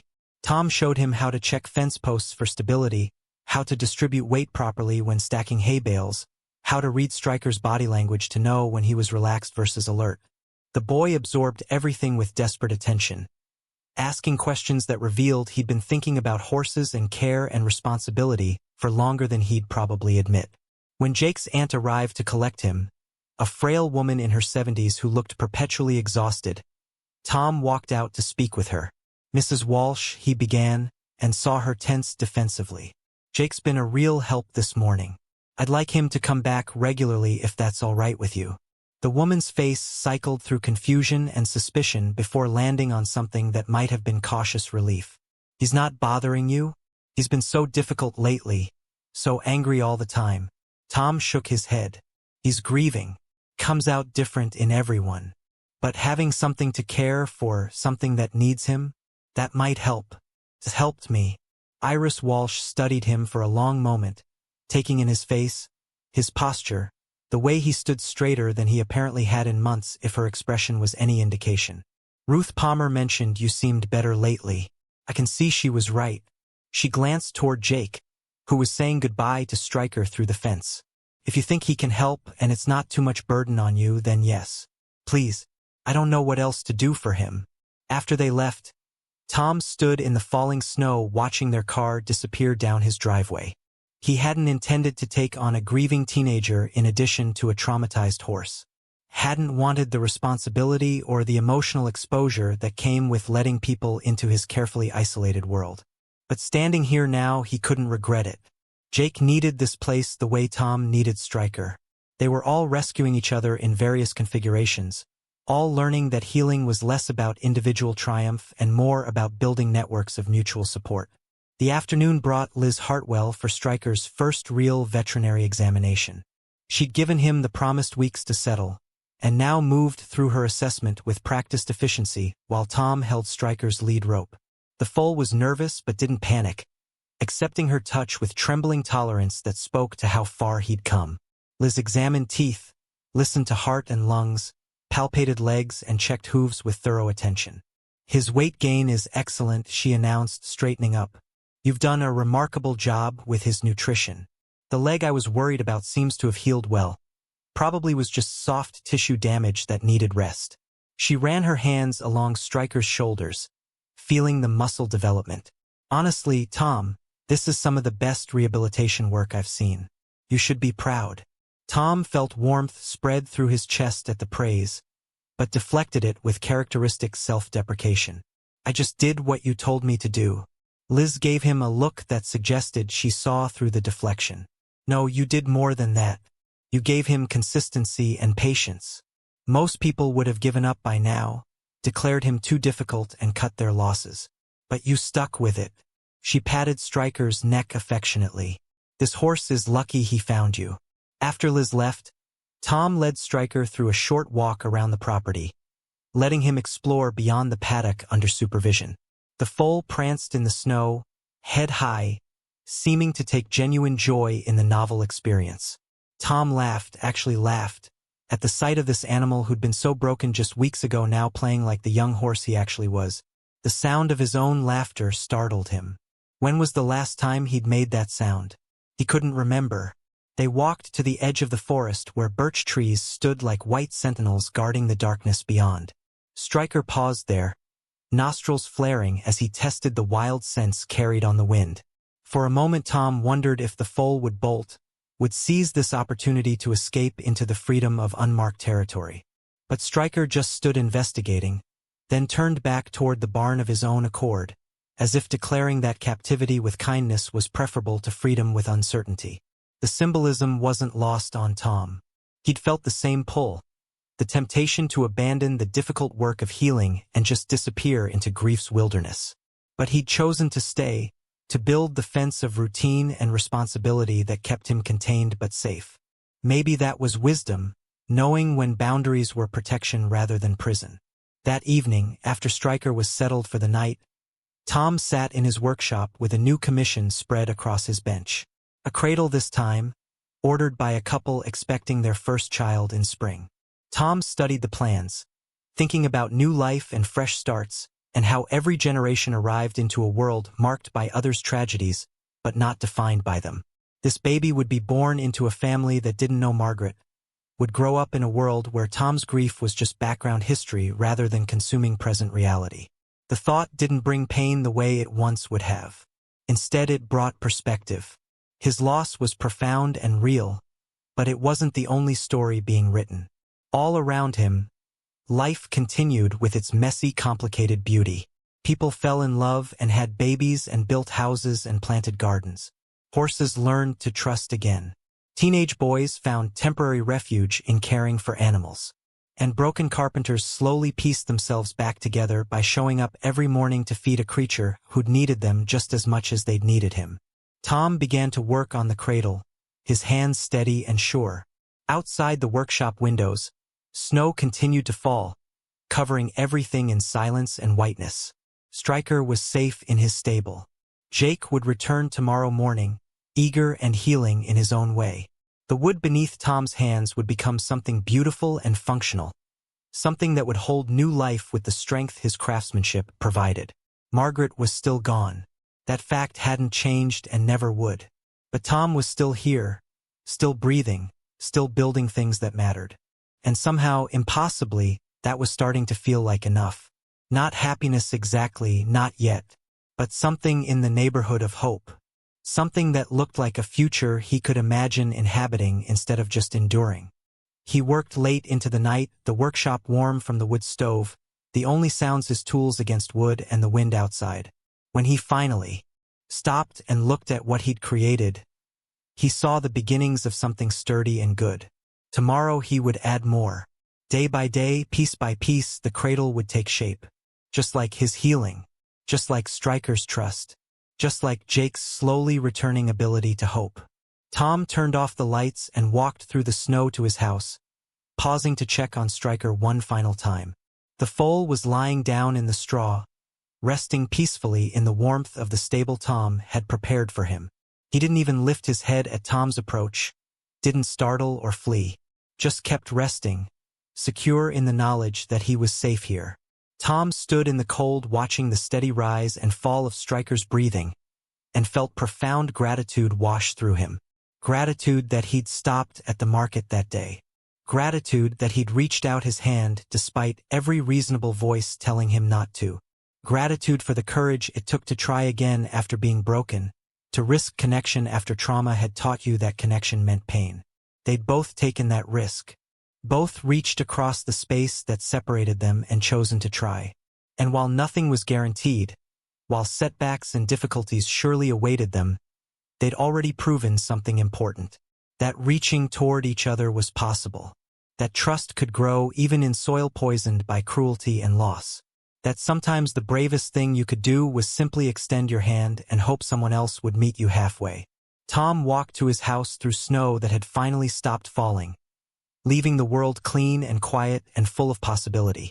Tomorrow would bring new challenges, new moments of doubt and difficulty. But tonight, a man and a horse and a grieving boy had found something like peace in the simple act of caring for each other. And that was more than enough to build a future on.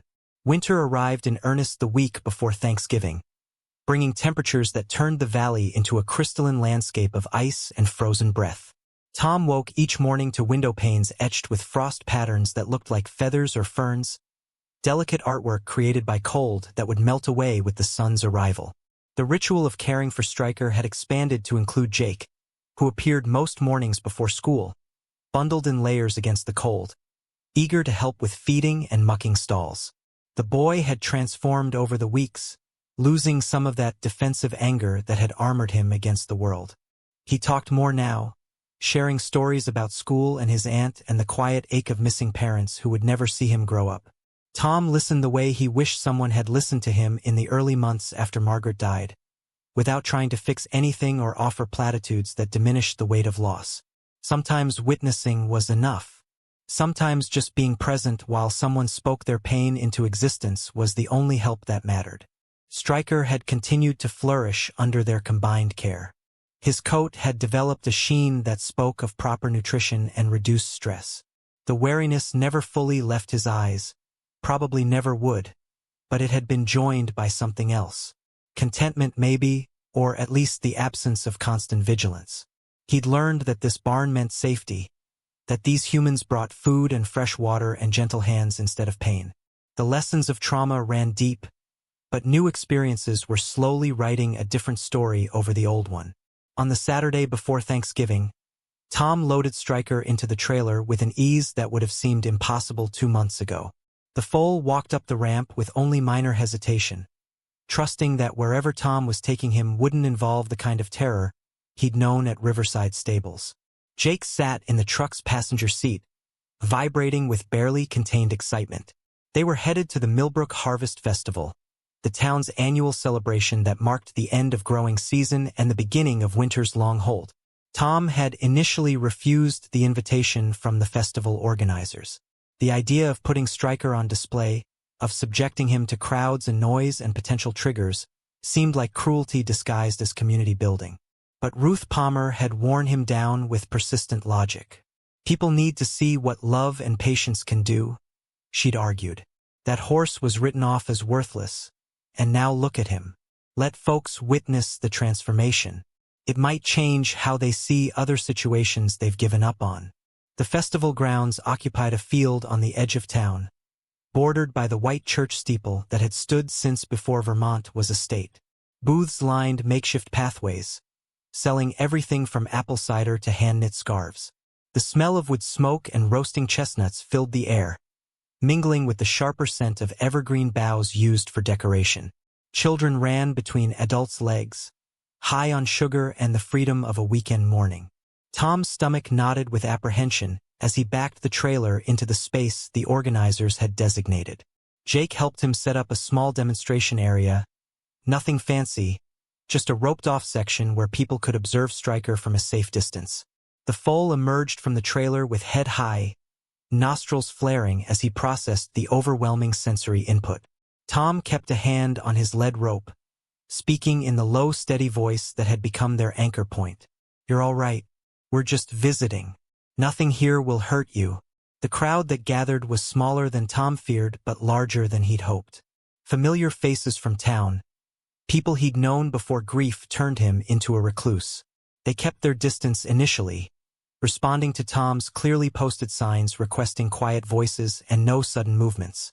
Stryker stood trembling beside him, every muscle taut with the effort of not fleeing, but he didn't bolt. He stayed, choosing to trust Tom's presence over his own instincts screaming danger. Victor Landry appeared like a shadow that had learned to walk upright. He pushed through the crowd with the aggressive confidence of someone who believed space should naturally yield to his desires. His eyes locked on Stryker with an expression Tom couldn't quite read. Calculation maybe, or reassessment. "Well," he said loudly enough for surrounding people to hear, "I'll admit I didn't think you'd make it this far. Thought that beast would have trampled you weeks ago." Tom felt Jake tense beside him, the boy's protective instincts rising. He kept his own voice level, refusing to rise to the bait. His name is Stryker, and he was never a beast, just scared and hurt by people who should have known better. Landry's smile was sharp as broken glass. "Sentimental nonsense. That animal was born wrong, and you've just postponed the inevitable. First time he hurts someone, and you'll be facing lawsuits that'll take everything you have left." Before Tom could respond, Sheriff Marcus Webb stepped forward from the crowd. "Actually, Victor, I've been watching this situation closely." Tom's followed every safety protocol, exceeded them actually. That horse is better cared for than half the animals in this county. Webb's hand rested casually near his belt, the gesture subtle but unmistakable in its implication of authority. And I've also been looking into some complaints about Riverside stables. Seems there's an investigation brewing about their training methods. Animal cruelty charges pending. Landry's face darkened, but before he could speak, Ruth Palmer appeared carrying a basket of fresh rolls from her diner. She positioned herself firmly between Landry and Tom's demonstration area. "Victor, why don't you move along? Some of us actually want to see this beautiful animal without your negativity poisoning the air." Her voice carried the kind of steel that came from decades of managing difficult customers and tolerating no nonsense in her establishment. The developer opened his mouth, reconsidered when he saw the expressions on surrounding faces, and stalked away with stiff-backed anger. Tom released a breath he hadn't realized he'd been holding. The crowd, which had gone silent during the confrontation, began murmuring again. But the tone had shifted. Where there might have been doubt before, there was now something that looked like collective support. Landry had overplayed his hand, revealed the meanness underneath his concerned trolling, and the town had chosen a side. Jake tugged Tom's sleeve, pointing toward the edge of the crowd. An elderly woman was approaching slowly, using a carved walking stick for support. Tom recognized her as Mrs. Eleanor Winters, a widow who'd lived in Millbrook longer than most residents had been alive. She'd known Tom's grandparents, had attended Margaret's funeral, had sent him casseroles he'd never acknowledged or thanked her for. She stopped at the rope barrier, studying Stryker with eyes that had seen nearly a century of life and loss. "May I come closer?" she asked, her voice thin but steady. Tom glanced at Stryker, reading his body language. The foal was calmer now that Landry's hostile energy had departed. His ears were forward, curious about this new person who radiated none of the aggression he'd learned to fear. Tom nodded, lifting the rope to allow her entry into the demonstration space. Mrs. Winters approached with the careful movements of someone who understood fragility, both her own and others. She stopped an arm's length away and simply looked at Stryker, her weathered face soft with something that might have been recognition. "My husband raised horses," she said quietly. "Draft horses for logging before the machines took over. He always said you could tell everything about a man by how he treated animals that couldn't fight back." She reached out slowly, palm up, and Stryker stretched his neck to sniff her hand. "This boy was hurt badly," she continued, her eyes never leaving Stryker's. "You can see it in how he holds himself, ready to run or fight. But you can also see he's learning different. Learning that not all hands bring pain." She looked at Tom then, and he saw tears tracking down her deeply lined face. "My Henry would have been proud of what you're doing. Giving this creature a second chance when the world wanted to throw him away." Tom's throat closed around words he couldn't form. Mrs. Winters patted his arm with her free hand while Stryker investigated her other one, finding it empty of treats but apparently acceptable anyway. "You're not just saving a horse," she said. "You're showing this whole town what redemption looks like. Reminding us that broken things can heal if someone cares enough to do the work." She paused, her grip on his arm tightening slightly. "Margaret would be so proud of you, Thomas. I hope you know that." After she left, Tom stood blinking back tears he refused to shed in front of the watching crowd. But Jake had no such reservations. The boy openly wept, and when Tom pulled him into a rough hug, he felt the teenager's shoulders shake with the force of emotions finally finding release. "It's okay," Tom murmured. "Let it out. We're allowed to feel things here." The afternoon progressed with various townspeople approaching to admire Stryker and offer Tom words of encouragement. Some shared their own stories of loss and recovery, of animals they'd rescued or been rescued by, of grief that had reshaped them into different people. Tom listened to each story, humbled by how much pain people carried privately, how many battles were being fought in the quiet spaces between normal interactions. Liz Hartwell arrived with her own horse, a gentle mare named Rosie who'd been retired from her veterinary rounds but still enjoyed social outings. She asked Tom's permission to introduce the two horses, and he agreed with some trepidation. Stryker had shown no aggression toward humans, but other horses might trigger different responses tied to his traumatic training. The introduction was careful and supervised. Stryker approached Rosie with high-stepping caution, neck arched, every sense alert for danger. Rosie, placid and experienced, simply stood her ground and allowed the younger horse to investigate. They touched noses, breath mingling in the cold air, and something in Stryker's posture relaxed. Here was another of his kind, proof that not all horses carried his particular scars, that normalcy existed somewhere in the world. They stood together peacefully, and the crowd responded with appreciative murmurs. Liz caught Tom's eye and smiled. "He's going to be fine," she mouthed. "Better than fine." Tom felt hope swell in his chest. Fragile but insistent. Maybe she was right. Maybe all the work and worry and patience would actually result in a whole, healthy animal instead of just a slightly less damaged one. As the sun began its winter descent, painting the sky in shades of orange and purple, Tom loaded Stryker back into the trailer. The foal went willingly, even eagerly, as if recognizing that this vehicle meant return to familiar safety. Jake helped secure everything, moving with the competence he'd developed over weeks of learning proper animal care. They drove home in comfortable silence, the radio playing softly, the heater working overtime against the cold seeping through the truck's old seals. At the farm, they completed evening chores together with practiced efficiency. Stryker settled into his stable with clear relief, diving into his hay with the enthusiasm of someone who'd earned their dinner through hard work. Jake lingered after the tasks were complete, clearly reluctant to leave. Tom understood. This place had become refuge for the boy, escape from the weight of being perpetually grieved over but never fully seen. "You know you're welcome here anytime," Tom said, echoing words he'd spoken before but that apparently needed repeating. Jake nodded, then surprised Tom by speaking what had clearly been building for weeks. "My parents would have liked you. They were always helping people too, always taking in strays. They died trying to get our neighbor's dog out of the house when the fire started." He stopped, swallowing hard. "Sometimes I'm angry they cared more about an animal than staying alive for me. Then I feel terrible for being angry because they were good people doing what good people do." Tom sat on a hay bale, gesturing for Jake to join him. "Being angry doesn't make you a bad person. Grief isn't clean or logical. You can love someone and be furious at them for leaving, can understand why they did something and still wish desperately they'd made a different choice."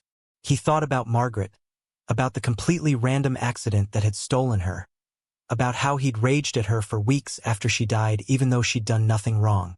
"Your parents sound like they were brave and kind, and you're allowed to wish they'd been a little less brave if it meant they'd still be here." Jake leaned against Tom's shoulder, a gesture of trust and exhaustion. They sat that way until the boy's aunt arrived to collect him, her face showing less strain than it had in previous weeks. Whatever Jake was finding here was helping, was giving him tools to process grief that therapy and time alone hadn't provided. Tom walked them to their car, waving as they pulled away, then returned to check on Stryker one final time. The foal was lying down in fresh straw, eyes half closed, the picture of contentment. Tom leaned on the stall door, watching the rhythmic rise and fall of breathing, feeling profound gratitude for the chain of events that had brought them to this moment. 2 months ago he'd been a man emptied by loss, going through motions without purpose. Now he had a horse to care for, a boy to mentor, a community that had slowly welcomed him back from the edges of isolation. Margaret was still gone. That central fact remained unchanged and unchangeable. But Tom was learning to live with the absence instead of being consumed by it. Learning that new love didn't diminish old love. That caring for Stryker and Jake didn't mean forgetting his wife or betraying her memory. If anything, it honored her. She'd always believed in second chances, in the transformative power of showing up consistently with open hands and open heart. Tom walked to his house through darkness complete except for stars scattered across the sky like salt spilled on black velvet. Inside, he made himself dinner and ate at the table like a civilized human instead of standing at the counter like an animal at a trough. He even put on music, letting sound fill spaces that had been silent too long. Small acts of reclaiming life, of choosing engagement over withdrawal. Before bed, He opened his laptop and began drafting an email to the young couple whose rocking chair he'd finished. He'd been holding on to their payment, unable to cash the check because it felt like profiting from work he should have completed months earlier. But sitting here now, Tom realized that punishing himself didn't serve anyone. He would deposit the check and use the money to buy winter supplies for Stryker, to take Jake out for a proper meal, to pay bills that had piled up during his grief paralysis. Margaret would approve of that arithmetic of turning guilt into practical good. The email wrote itself, apology and gratitude mingling into something that felt like closure. He described seeing their baby in the chair, how the image had lodged in his heart as proof that his hands could still create beautiful, functional things.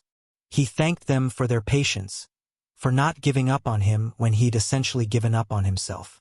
When he hit send, he felt lighter, like he'd set down a burden he'd been carrying so long he'd forgotten it was there. Tom checked the window one last time before sleeping. The stable stood solid against the night, a dark shape he knew contained something precious. Stryker was safe in there, warm and fed and learning daily that the world held kindness alongside its cruelty. Jake would return tomorrow morning, healing through service and connection.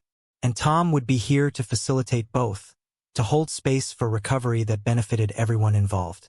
He climbed into bed with a sense of peace that would have seemed impossible 2 months ago. The grief hadn't disappeared, probably never would completely, but it had been joined by other things now. Purpose and connection and the quiet satisfaction of work done well. He'd reached out his hand at that market, and Stryker had eventually reached back. That single act of courage had cascaded into transformation neither of them could have predicted. Outside his window, snow began to fall again, covering the valley in fresh silence. Tom watched the flakes drift past the glass until his eyes grew heavy. His last conscious thought was gratitude, simple and profound, for being given the chance to try again. To build something new from the wreckage of what had been lost. To discover that broken people and broken animals could heal each other if they were brave enough to stay, to show up, to keep choosing connection even when isolation felt safer. In the stable, Stryker dreamed whatever horses dream, his body relaxed and his breathing steady. In town, Jake slept more peacefully than he had in months. And in the yellow house on 15 acres of Vermont land, a carpenter who'd forgotten how to hope slowly remembered that survival was only the beginning. That life after loss could still hold meaning and beauty and the transformative power of reaching toward each other across the spaces that separated them. They'd all been called beasts in their own ways. Unmanageable, broken, beyond saving. But they'd proven the labels wrong by the simple act of refusing to give up. By choosing, day after day, to trust that tomorrow might be different than yesterday. By believing that scars were proof of survival rather than evidence of permanent damage. And in that choosing, that trusting, that believing, they'd written a different ending than the one everyone expected. The snow continued falling through the night, covering everything in whiteness and possibility. Up next, you've got 2 more standout stories right on your screen. If this one hit the mark, you won't want to pass these up. Just click and check them out.